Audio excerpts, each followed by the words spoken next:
Y vamos a terminar este panel con la intervención de Leonel González Postigo de Argentina. Él tratará el tema, cambiamos de tema, el control de la acusación en el proceso penal.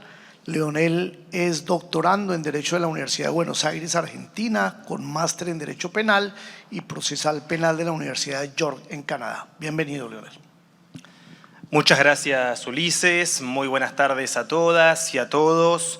Quiero agradecer especialmente a Santiago Pereira, a Giovanni Priori, a Patricia Bermejo por la invitación a integrar esta mesa con admirados y queridos colegas que he tenido la suerte de escuchar.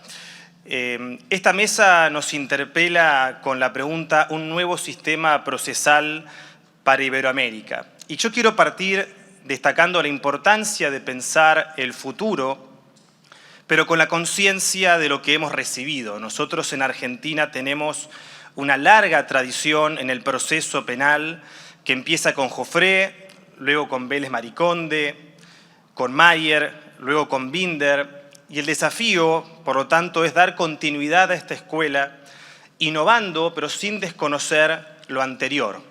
Creo que no podemos innovar si no conocemos las ideas y las tradiciones de las cuales venimos. América Latina, de hecho, y este instituto en particular ha albergado a muchos de estos juristas y en materia procesal penal ha configurado documentos, textos que han sido verdaderamente relevantes, como el Código Modelo, que estará pronto a cumplir 40 años.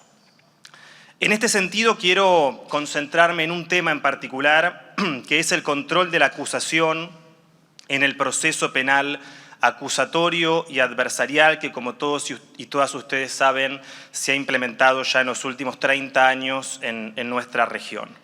Y me iré formulando preguntas cortas y, por supuesto, algunas respuestas cortas también.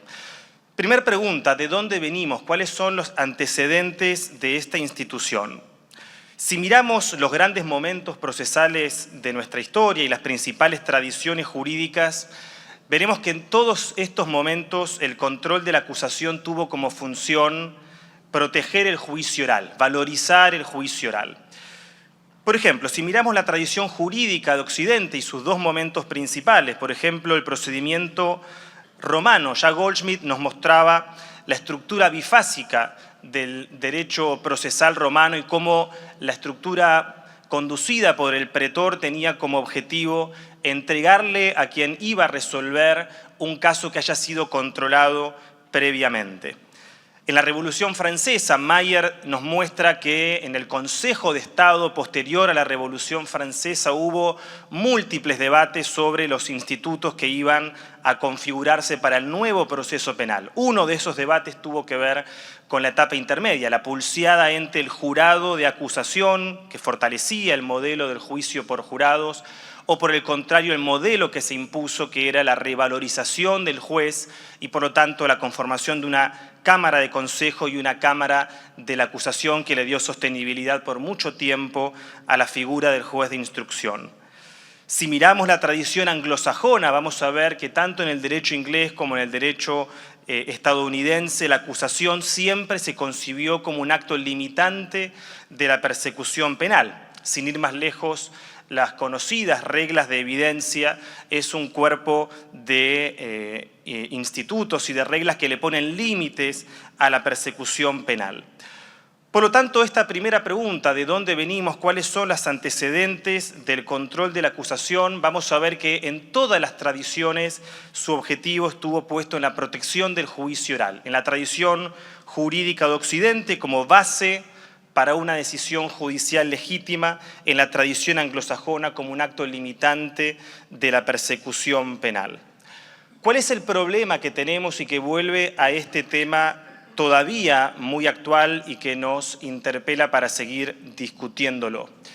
El modelo inquisitorial primero, que se extendió por 6 siglos, luego el modelo mixto, producto de la Revolución Francesa, se han encargado muy claramente de debilitar el sentido de control de la acusación.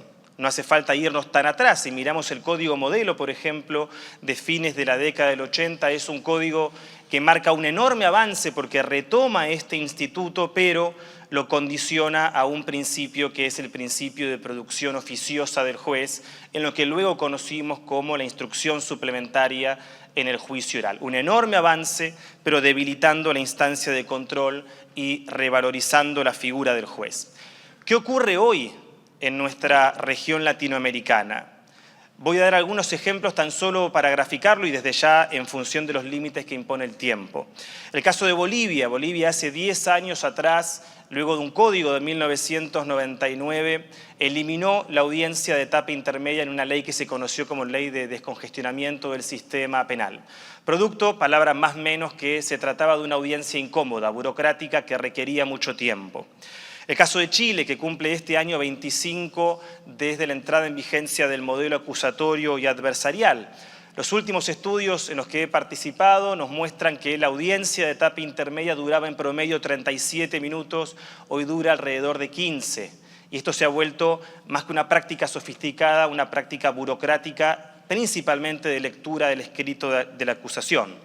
En Chile también los últimos estudios nos muestran, por ejemplo, que en más de la mitad de los casos los fiscales no vinculan los hechos que pretenden acreditar en juicio con los medios de prueba que están presentando en la instancia de formulación de la acusación. Por lo tanto, cuando observamos lo que ocurre hoy en día con el control de la acusación o etapa intermedia o instancia de preparación de juicio, indistintamente del nombre que adquiera, lo que vemos es que se encuentra en tensión esta instancia y permanentemente en esta pulseada entre ser una instancia secuencial del procedimiento o una instancia que verdaderamente, como dice Binder, define la política judicial que le entrega el carácter al proceso penal. Los códigos de los últimos años, y cuando digo últimos años digo últimos 30 años, desde el Código de Guatemala en el 94 hasta aquí, han ya ingresado en la tercera etapa de este instituto, que es establecer obligatoriamente una audiencia de control. Algunos con un control formal de legalidad, otros con un control de mérito, pero nuevamente en la práctica tensionando entre estas dos visiones. Ahora, ¿cuál es el enorme desafío que tenemos y cuáles son las ideas que tenemos que fortalecer para poder retomar la vieja estructura del derecho romano? Y no por nostalgia, sino porque es el modelo constitucional al que todos nuestros países han aspirado, en esta idea también de pensar fuera de la caja, innovando sin desconocer de dónde venimos. No podemos desconocer que todos nuestros textos constitucionales han concebido el juicio por jurados como institución de resolución de los hechos y por lo tanto también nos interpelan a un sistema acusatorio y adversarial. Para ir cerrando y tratar de cumplir con el tiempo, hay dos ideas fundamentales que, a mi juicio, tenemos que retomar para los próximos años.